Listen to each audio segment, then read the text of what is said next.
Hi, it's Susanna from Piggy Makes Bank, and I'm back with you with another tip on how to use PLR. And today I thought we could talk a little bit about what you might want to do when you end up with a piece of PLR that you think isn't a good fit. So there's a couple of reasons this can happen. Maybe you are looking for PLR on a particular topic and you can't find exactly what you're looking for. Or maybe you bought a bundle or you're part of a PLR membership like the ones we offer over at Piggy Makes Bank, and you end up with something that you don't think is a topic that you would consider a good fit for your target audience. I would like to challenge you to kind of change your mindset and look at it from a slightly different angle and maybe share some content that you thought your audience wouldn't be interested in, or at least they wouldn't be interested in hearing from you about it. They might surprise you. They have surprised us. And as PLR providers, I can tell you we are putting a lot of thought and effort and research into the topics we have created content around.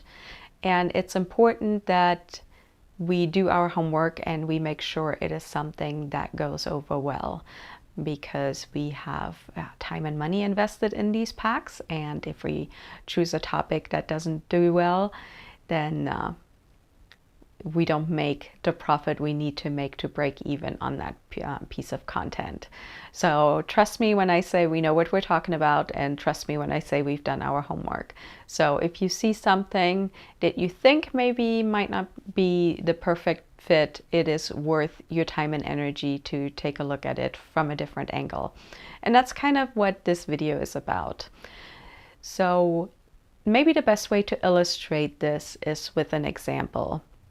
Let's say you have a blog, a business, a website all about online marketing and sharing content with your audience on how they can make a living online. But you somehow find yourself with a piece of content on yoga stretches, or how about 30-day slow cooker recipes, like what I talked about in my last video as an example. How can you make that work for your audience, and should you make that work for your audience? Of course, it depends on your business model, what kind of content you want to share. But I can see both of these topics working really well.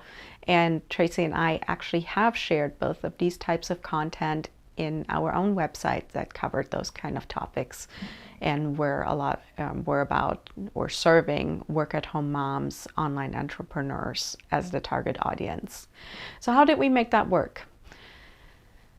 Think about your audience sitting at their desk, working long hours to finish a project, to get a new website, to get a new product online. You know from your own experience, if you put in long hours at the desk, you end up with tense shoulders, that kind of thing. So talking about yoga exercises makes a lot of sense when you frame it as, hey, you've been working long hours, here's something that can bring you relief and that can keep you fresh and keep your body healthy to do this in the long run. And what about being in a time crunch because you're on a tight deadline to finish a product or a project for a client, or you have a launch coming up? It's hard to find a time to prepare healthy meals. So you have two options. You can order a bunch of takeout, or you can prep ahead of time and throw something in the crock pot while you're drinking your coffee in the morning, and you're good to go. By the time dinner time rolls around, food is ready to go for you and your family. So that's kind of how you would frame that kind of content for your audience to still fit with your message, still fit with your niche, but it takes something that you thought wasn't a good fit and makes it a fit for you and what you want to accomplish.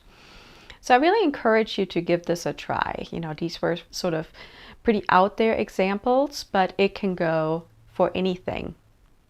So as an exercise to help you kind of get into that mindset of making something work for your audience, I would invite you to head on over to Piggy Makes Bank, take a look through a category that is somewhat unrelated to what you're doing. So if you're in business, go maybe to the health or the food or the self-help content.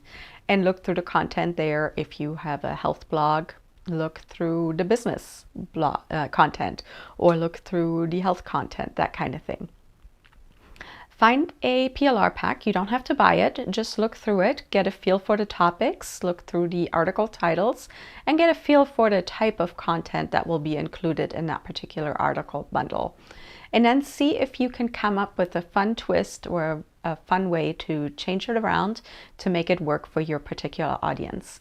And if you feel so inclined, share with me in the comments what pack you chose for this exercise and what you came up with.